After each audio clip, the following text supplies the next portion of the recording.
A natureza humana sempre fascinou filósofos, psicólogos e pensadores ao longo da história. A questão central é: por que pessoas boas, amáveis e éticas, aquelas que representam o melhor do ser humano, às vezes se entregam à crueldade ou se transformam em figuras irreconhecíveis? Já se perguntou como uma pessoa que você admira, alguém em quem confia profundamente, poderia lentamente perder sua essência e se tornar alguém completamente diferente? O que se passa por trás dessa transformação? Este fenômeno não é uma anomalia rara, mas um padrão recorrente na história e no comportamento humano. A realidade é perturbadora. Em diversos momentos da nossa jornada histórica, pessoas normais, aparentemente comuns, cometeram atos de crueldade indescritível. Isso nos faz refletir. O que leva um ser humano que poderia ser considerado bom a cair na escuridão? Será que esse processo é inevitável? Hoje, vamos nos aprofundar nesse dilema humano, um dos mais desconcertantes e instigantes. Nosso objetivo é entender os mecanismos psicológicos e sociais que levam pessoas comuns a se desviarem para a escuridão. Mais importante ainda, vamos refletir sobre como podemos reconhecer essas forças e resistir a elas em nossas próprias vidas. Essa jornada não se limita a compreender as motivações dos outros, mas nos convida a olhar para dentro de nós mesmos e questionar: eu também poderia ser corrompido? Vamos explorar essa questão com profundidade, analisando experimentos psicológicos, eventos históricos e reflexões filosóficas. Antes de seguir com o conteúdo, se você está interessado em entender ainda mais sobre esse tema e outros relacionados ao desenvolvimento pessoal e ao comportamento humano, inscreva-se no canal. Assim, você não perde nenhuma novidade. Vamos começar. O conceito do efeito Lúcifer foi introduzido pelo psicólogo Philip Zimbardo, amplamente conhecido pelo seu famoso experimento da prisão de Stanford, que revelou de maneira perturbadora a facilidade com que pessoas comuns podem ser transformadas em perpetradores de violência e crueldade. Zimbardo demonstrou uma realidade desconcertante.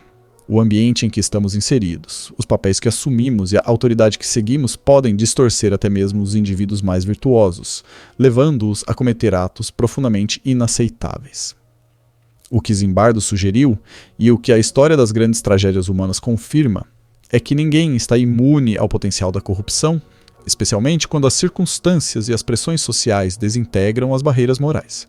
O efeito Lúcifer não é apenas uma questão de fraqueza individual, mas um reflexo do impacto de fatores externos. Quando nos encontramos em contextos onde a pressão social e a expectativa de conformidade são intensas, podemos facilmente perder nossa identidade e integridade, sendo moldados por esses elementos ao nosso redor. Esse processo, muitas vezes invisível e silencioso, transforma as decisões das pessoas, distorcendo suas noções de certo e errado. Um exemplo disso é a observação de como ambientes de abuso de poder ou opressão podem corroer a empatia e a compaixão, elementos essenciais da nossa humanidade. Zimbardo, com seu experimento, expôs que, quando colocados em um contexto onde a hierarquia e a autoridade são excessivamente enfatizadas, a capacidade de uma pessoa agir com empatia e justiça diminui drasticamente. O conceito de autoridade cega, o ato de seguir ordens sem questionamento, é o motor que pode transformar qualquer ser humano em um agente de crueldade. Refletir sobre o poder do ambiente nos leva a uma questão central: como ele molda nossas reações e escolhas, especialmente em momentos de estresse e pressão. A história está repleta de exemplos de pessoas comuns, inicialmente sem tendências malignas, sendo atraídas para a escuridão e participando de atrocidades impensáveis. Pensemos nos guardas dos campos de concentração nazistas ou soldados envolvidos em genocídios ao longo dos séculos. Em muitos casos, essas pessoas não eram más por natureza, mas foram modeladas por circunstâncias que desencadearam as sombras da sua própria natureza humana. O que muitos não percebem é que, em momentos de desespero coletivo ou alinhamento com uma narrativa de opressão, o ser humano pode se submeter a atos que, em termos normais, pareceriam completamente impensáveis. Outro fator essencial que Zimbardo e outros estudiosos apontam é a desumanização, um processo psicológico que altera a forma como vemos os outros. Ao desumanizar alguém, tratando-o não mais como um ser humano, mas como um outro inferior ou um inimigo, a empatia desaparece. A desumanização é uma das técnicas mais poderosas para justificar atos de violência e crueldade, porque ela elimina a conexão emocional que nos impede de prejudicar outro ser humano. O uso de propaganda, estereótipos e discursos desumanizantes é uma tática comum usada para incitar a violência e a discriminação. Quando rotulamos pessoas como monstros, criminosos ou inimigos do Estado, começamos a despojá-las de sua humanidade.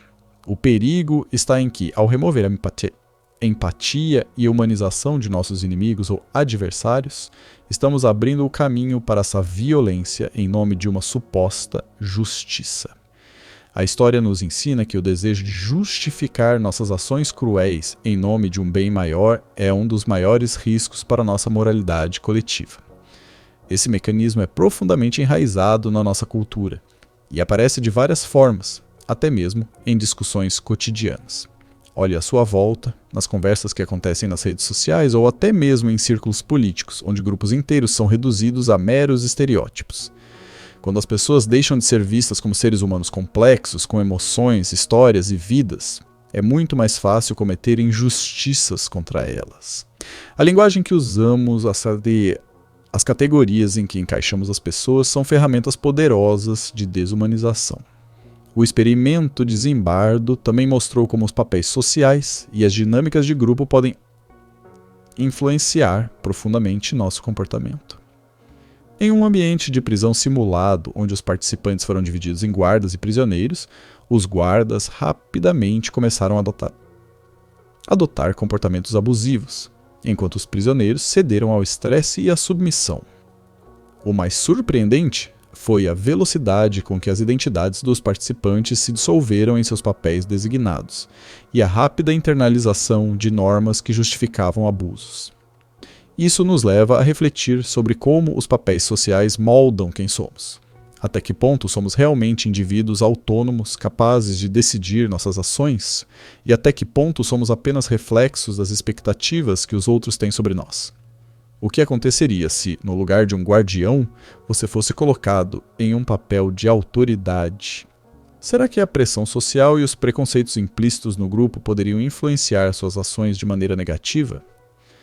Na maioria das vezes, o processo de queda moral não é um grande salto, mas uma série de pequenos compromissos, uma escolha silenciosa quando vemos uma injustiça, um gesto de desonestidade aparentemente inofensivo.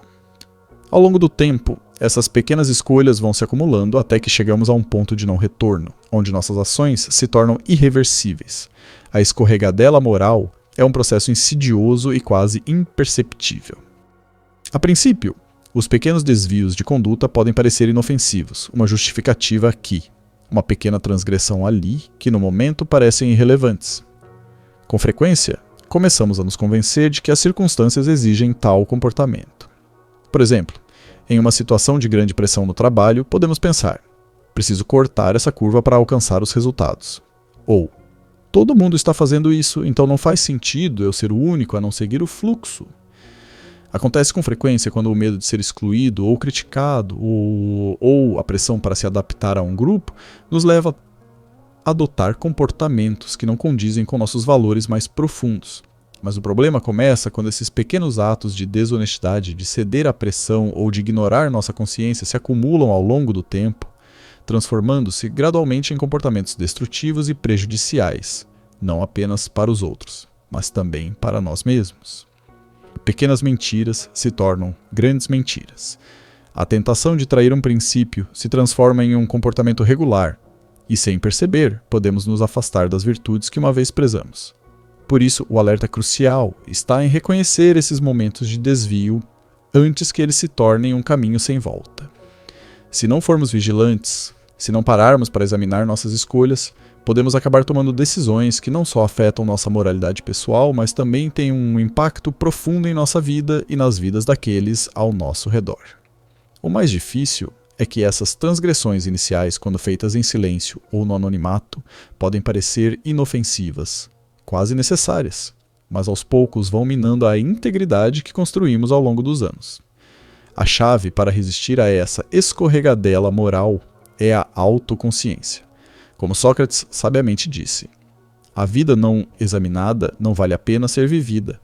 A reflexão constante sobre nossas ações, motivações e escolhas é o antídoto contra a perda de nosso rumo moral.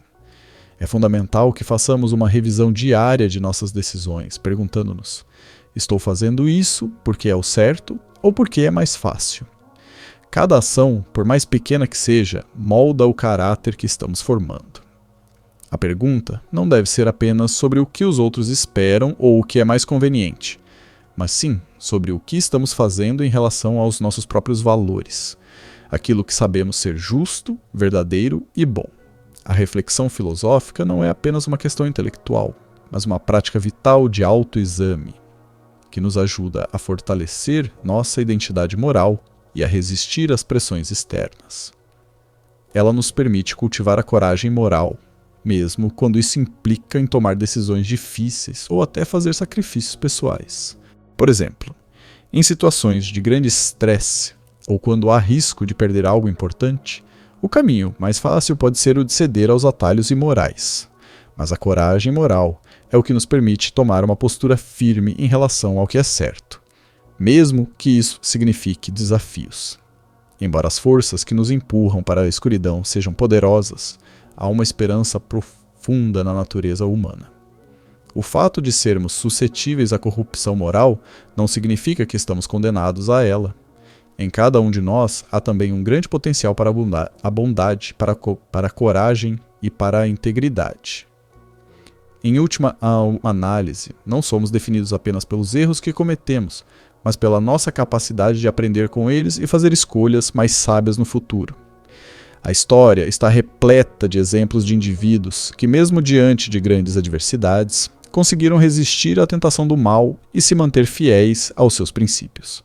Pensemos, por exemplo, em figuras como Mahatma Gandhi, Nelson Mandela ou Ana Frank, cujas vidas foram exemplos extraordinários de resistência moral em circunstâncias extremas. Eles demonstraram que, mesmo em meio à opressão e ao sofrimento, a força interior para resistir ao mal e agir com compaixão pode prevalecer. A verdadeira batalha entre o bem e o mal não está fora de nós, mas dentro de cada ser humano. Todos enfrentamos, todos os dias, escolhas que têm o poder de moldar não apenas o nosso destino, mas também o impacto que causamos no mundo ao nosso redor. E é nas menores escolhas que muitas vezes a linha entre o bem e o mal se torna mais tênue. O que fazemos em situações cotidianas, a forma como tratamos os outros, as pequenas concessões que fazemos, a maneira como justificamos nossos atos tem um impacto direto na pessoa que nos tornamos. O importante é entender que, como seres humanos, somos moldados tanto pelas forças externas quanto pelas escolhas internas. A capacidade de resistir às tentações da escuridão reside na nossa consciência de nossos próprios limites e na disposição de cultivar virtudes essenciais, como a empatia, a justiça e a coragem moral. A transformação começa no momento em que tomamos a decisão de ser uma força de bem no mundo, independentemente das circunstâncias. Cada escolha, não importa o quão pequena, é uma oportunidade de construir um futuro mais justo e compassivo. Esse é o caminho para a verdadeira liberdade. A liberdade de escolher agir com moralidade, com base no que é certo e não no que é fácil. A autoconsciência é a chave para desbloquear essa transformação e, ao fazer isso, podemos criar um mundo mais justo, onde a integridade e a bondade prevalecem, mesmo nas adversidades.